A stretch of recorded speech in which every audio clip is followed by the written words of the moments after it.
Oke, selanjutnya terkait dengan eskalasi harga. Jadi eskalasi harga itu kan dilihat dari adanya kenaikan harga produk dengan adanya tambahan biaya transportasi, kemudian biaya masuk dan juga margin dari distributor, ya.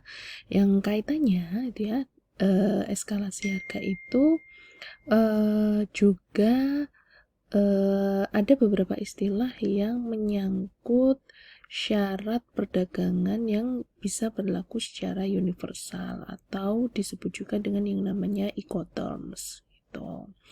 Jadi Incoterm ini berlaku untuk semua wahana transportasi gitu ya, yang terdiri dari dua macam. Itu ada ex-works, itu penjual yang menempatkan barang untuk dibawa oleh pembeli pada waktu yang ditentukan dalam kontrak. Nanti si pembelinya itu hanya tinggal menerima penyerahan barang di tempat penjual dan menanggung semua risiko serta pengeluaran sejak saat itu. Nah, yang kedua itu adalah delivered duty paid. Itu penjual berkewajiban untuk menyerahkan barang kepada pembeli di tempat yang diminta di negara pengimpor beserta dengan semua biaya termasuk biaya masuk yang sudah dibayar secara lunas. Nah, selain ex-work sama delivered duty paid, itu juga ada 4 Incoterm yang berlaku, yang hanya berlaku untuk transportasi laut. Itu ada FAS, ada FOB, ada CIF, ada CFR. Itu terkait dengan hal itu. Kemudian di luar dari Incoterm yang tadi itu ya, baik itu melalui ex-work, delivered duty paid, kemudian yang transportasi laut gitu ya. Kemudian ada juga yang namanya kombinasi beberapa wahana gitu ya, atau yang disebut dengan multi wahana. Itu istilahnya itu adalah FCA atau free carrier, yang mana yang namanya FCA ini penjual itu sudah memenuhi kewajiban begitu barang yang sudah boleh diekspor itu diserahkan kepada jasa atau alat angkut yang ditunjuk oleh pembeli di tempat yang ditunjuk. Misalkan nanti dia melalui bandara, stasiun gitu ya, ataupun pabrik penjualnya. Kemudian selanjutnya adalah kebijakan-kebijakan terkait dengan penetapan harga global ya. Kalau di program penetapan harga itu juga ada kebijakan taktikal yang mungkin tadi teman-teman sudah baca. Kalau di kebijakan penetapan harga global ini ada 3 alternatif yang bisa dipakai. Yang pertama itu adalah extension atau kebijakan penetapan harga etnosentrik ya. Kalau di etnosentrik ini kebijakannya itu terkait dengan harga produk itu akan sama di seluruh dunia ya, dan importir menanggung biaya pengiriman serta biaya impornya. Nah, keunggulan daripada menggunakan kebijakan ini itu sederhana banget ya, karena implementasinya itu tidak memerlukan informasi mengenai bagaimana kondisi pasar ataupun persaingan dari negara yang dituju.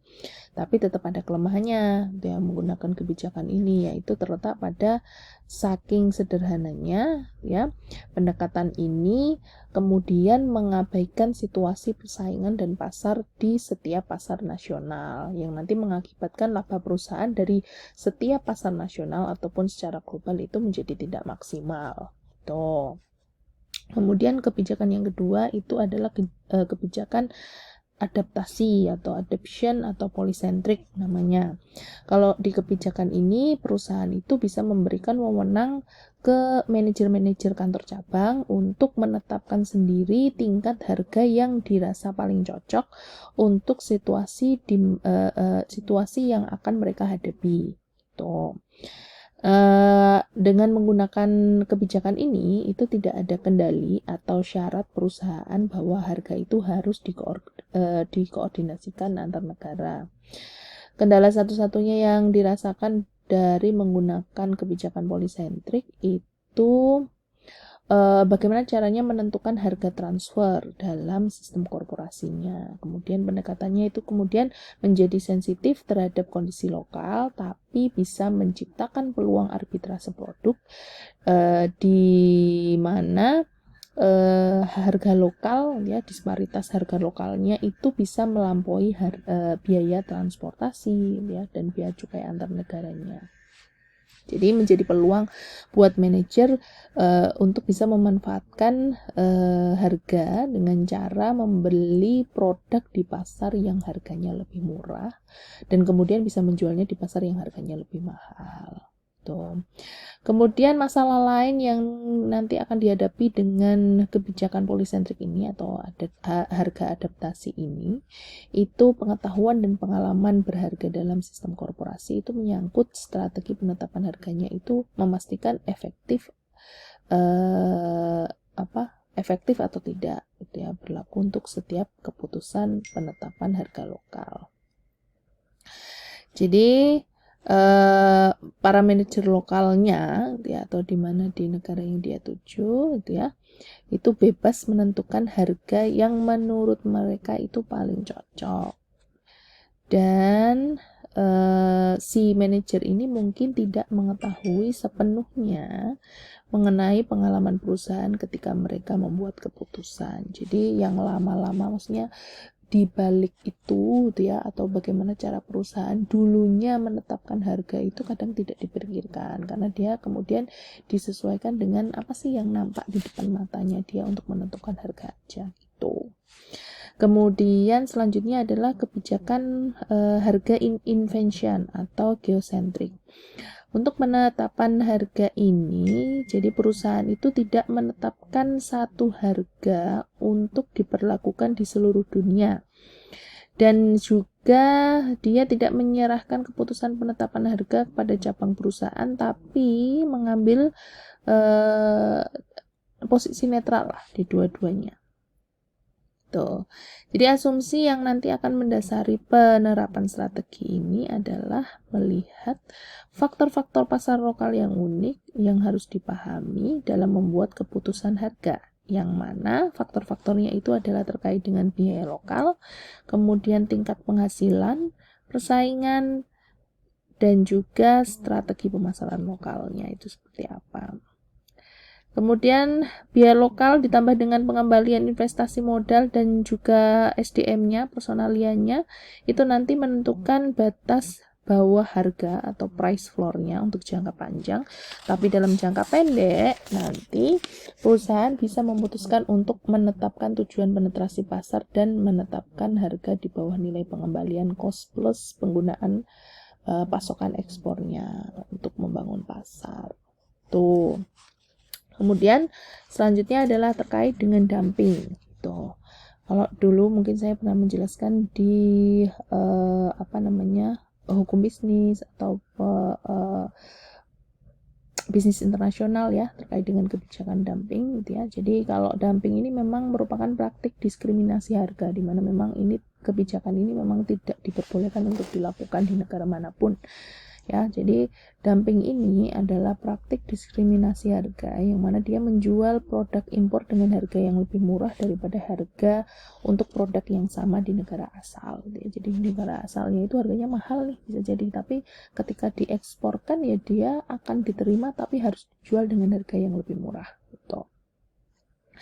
Jadi ini adalah merupakan diskriminasi harga, di mana dia menjual produk impor dengan harga yang lebih rendah daripada biaya produksi. Itu juga nanti dikategorikan sebagai dumping, ya.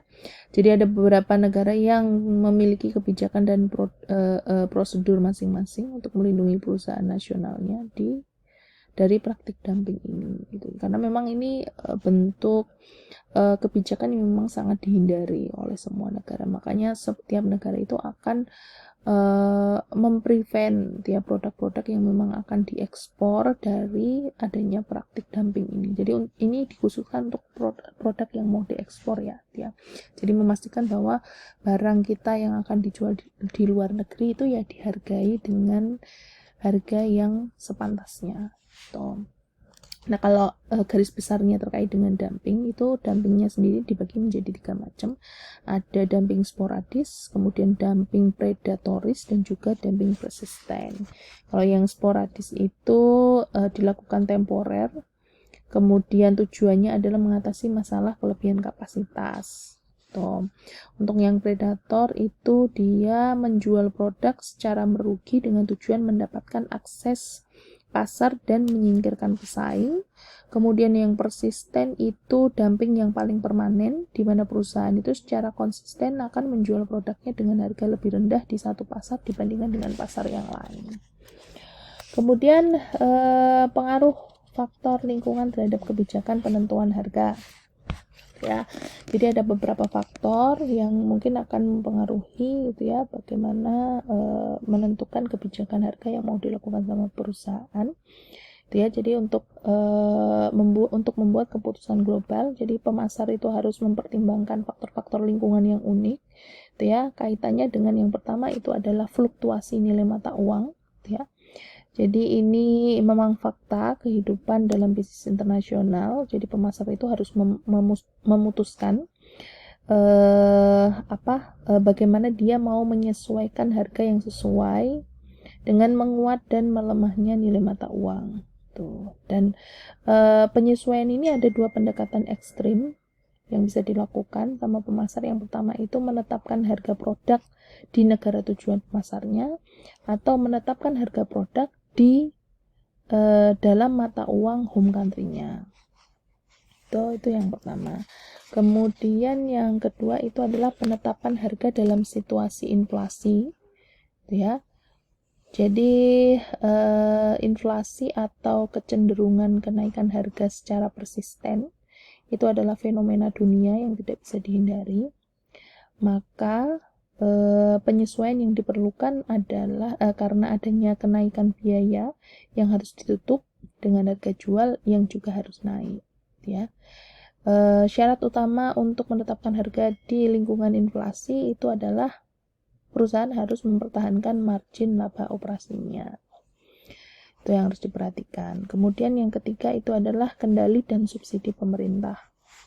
Jadi tindakan pemerintah itu membatasi kebebasan manajemen untuk menyesuaikan harga. Maka perusahaan dengan sendirinya pasti bisa mempertahankan margin meskipun itu dengan terpaksa, ya. Jadi tetap terpaksa tapi tetap dikompromikan. Jadi tindakan pemerintahnya itu berupa ancaman serius terhadap profitabilitas operasi anak perusahaan di luar negeri. Itu yang biasanya dilakukan. Kemudian yang selanjutnya adalah perilaku kompetitif. Jadi keputusan penetapan harga itu tidak saja dipengaruhi oleh faktor biaya dan karakteristik permintaan, tapi juga dilihat dari tindakan pesaing. Jadi misalkan pesaingnya itu tidak menyesuaikan harga sebagai respon terhadap peningkatan biaya, maka manajemen nanti akan mengalami kesulitan untuk bagaimana caranya menyesuaikan harga. Tuh. Kemudian selanjutnya terkait dengan permintaan pasar, itu terkait dengan permintaan pasar itu hambatan terakhir, ya, dari kemampuan produsen untuk bagaimana caranya menyesuaikan harga. Jadi perusahaan itu harus benar-benar mencermati ya pengaruh penyesuaian harga terhadap permintaan produknya untuk bisa bertahan dan beroperasi sehingga bisa menghasilkan laba yang semaksimal mungkin. Kemudian selanjutnya adalah terkait dengan harga transfer. Untuk penetapan harga transfer ini menjadi penentuan harga barang dan jasa yang diperjualbelikan oleh unit operasi atau divisi dalam perusahaan. Jadi berkaitan dengan pertukaran intra perusahaan terkait transaksi antara penjual dan pembeli yang bernaung di bawah perusahaan induk yang sama. Contohnya ya anak perusahaannya Toyota saling menjual dan membeli produk di antara mereka sendiri. Kemudian terjadi juga di perusahaan-perusahaan yang beroperasi secara global karena mereka melakukan ekspansi dan membentuk operasi yang terdesentralisasi. Maka pusat labanya itu menjadi komponen yang penting dalam manajemen keuangan korporasi. gitu. Itu yang mungkin bisa saya sampaikan terkait dengan bagaimana melakukan